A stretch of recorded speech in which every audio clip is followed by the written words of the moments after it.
मध्य प्रदेश के बैतूल में इलाज के दौरान छात्रा की मौत के मामले में अब नया मोड़ आ गया है। पुलिस ने इस मामले में इस छात्रा को अस्पताल में भर्ती करवाने वाले 5 युवकों के खिलाफ हत्या का मामला दर्ज किया है। पुलिस ने इस मामले में 4 लोगों को गिरफ्तार भी किया है। आपको बता दें कि कोठी बाजार निवासी ये छात्रा रविवार को अस्पताल में जब इसका इलाज चल रहा था, इस दौरान उसकी मौत हो गई थी। दरअसल इस छात्रा ने पहले तो मां बाप से तंग आकर जहर खाने की बात कही, लेकिन बाद में उसने पुलिस के सामने बताया कि उसे गुटखे में कोई जहरीली चीज मिलाकर दी गई थी। इस बयान के बाद इस छात्रा ने दम तोड़ दिया। वहीं ये बात भी सामने आ रही है कि इस छात्रा के परिजन उसकी शादी जबरन कराना चाहते थे, जिससे उसने जहर खा लिया। बहरहाल पुलिस पूरे मामले की जांच में जुटी है। जहर किसने खिलाया? सर वो जहर तो बोले उसके माँ बाप ने खिलाया बोल रही थी सर।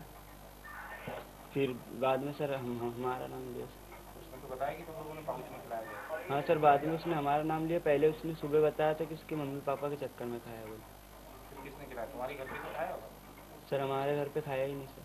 तो रेप भी किया था तुमने? जी सर। मरणासन्न कथन में उसने जो 5 लड़कों के खिलाफ जो बात लिखाई है जहर खिलाने की, उसके आधार पर उनके 302 का मुकदमा 5 लड़कों के खिलाफ कायम किया है और इनमें से 4 लोग आ गए हैं और अपराध पंजीबद्ध कर उनके खिलाफ कार्रवाई की जा रही है।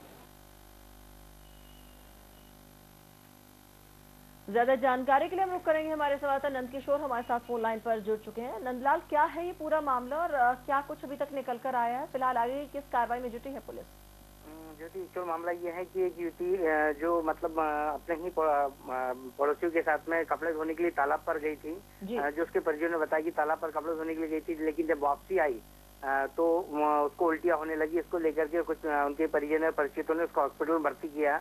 तो पहले तो लड़की ने मतलब इन चीजों को लेकर के मीडिया के सामने बयान दिया कि मुझे शादी का अपना दबाव डाला जा रहा था, जिसको लेकर मुझे बंधक बनाकर घर में रखा था और कुछ खाने पीने को नहीं दे रहे थे। लेकिन बाद में जब तहसीलदार ने उसके बयान लिए तो तहसीलदार के सामने इसके ठीक विपरीत ही उसने तहसीलदार को बयान दिए कि उसे कुछ 3-4 लड़कों ने लेकर के गए थे और कुछ पाउच में नशे की दवा खिला दी, जिसको लेकर के उसको उल्टियां आने लगी। मामला जब उल्टियों को लेकर के जब ये हुआ तो डॉक्टर ने भी इस बात की पुष्टि कर दी थी कि उसे कोई जहरीला पदार्थ खिलाया गया था, जिसको लेकर के परिजन थोड़ा गुस्से में थे और पुलिस वालों पे कह रहे थे कि ये कुछ 5 लोगों के नाम जो उन्होंने बताए थे कि 5 लोग जैसे सागर खड़से है, नानू है, दुर्गेश और मक्कू करके और संतोष करके जो 5 लोग हैं, जिन पर परिजनों का शक था कि इनके खिलाफ मामला दर्ज कर दिया जाए।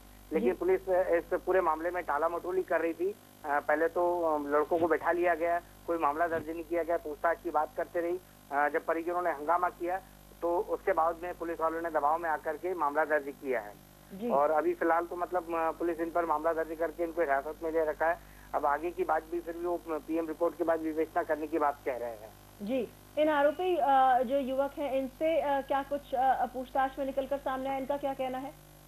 इनका तो पहले साफ इन्होंने मना कर दिया कि हम लोगों ने ऐसा कुछ नहीं किया है, लेकिन पुलिस का कहना है कि इनमें से 2 लोग जो कह रहे हैं कि हाँ हमारे साथ में लड़की गई थी, जिसको कुछ दिया है। लड़कों का नाम जैसे सागर का नाम जो बता रहे हैं, जैसे संतोष से जो बात हुई, संतोष का कहना है कि सागर ने उसको कुछ खाने के लिए दिया था, लेकिन स्पष्ट तौर पर वो मतलब सागर एक्सेप्ट नहीं कर पा रहा है कि मैंने इसको कुछ खिलाया है।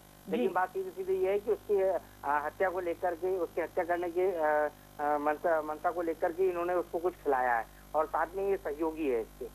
जी नंदकिशोर, ये जो लोग पकड़े गए हैं, क्या ये मृतका के परिजनों के, मृतका के रिश्तेदार हैं या कौन है? क्या निकल कर आ रहा है?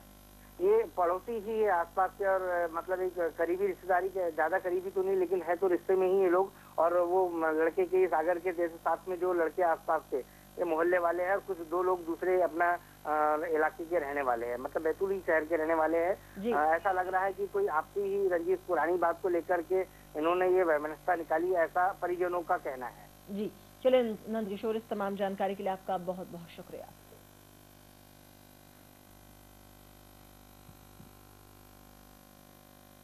यहाँ रुके, एक छोटे से ब्रेक के लिए जल्द लौटेंगे।